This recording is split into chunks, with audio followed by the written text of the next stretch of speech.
ya gimana kalau kita katakan bahwa polisi itu bekerja, kalau begitu viral baru dapat, nah itu bagaimana Pak? Pada intinya bahwa penyidik itu sudah mulai bekerja dari awal bulan November dan dilakukan pemeriksaan terhadap para saksi, ya.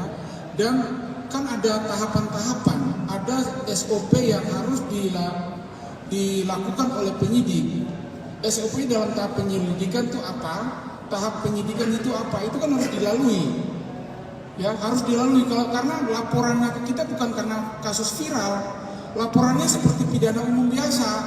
Jadi karena laporan ke kita itu pidana umum biasa, maka tindakan penyidik adalah melakukan langkah-langkah sesuai yang diatur SOP di dalam SOP, yaitu Perkap nomor 6 tahun 2019 dan Perkabah Reskrim nomor 1 tahun 2022. Kita tidak bisa loncat, ya.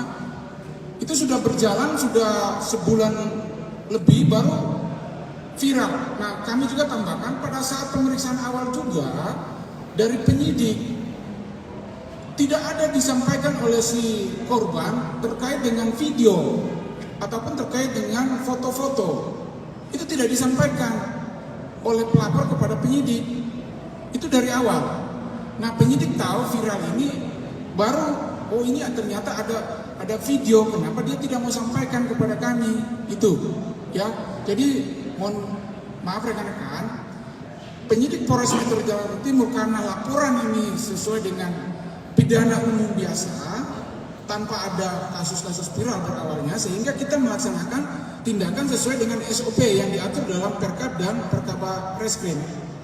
Kita tidak bisa loncat karena kita antisipasi kalau kita loncat langkah itu kita akan bisa dihantam balik oleh pengacara atau karena semua itu kan asas praduga tak bersalah yang kita harus junjung tinggi.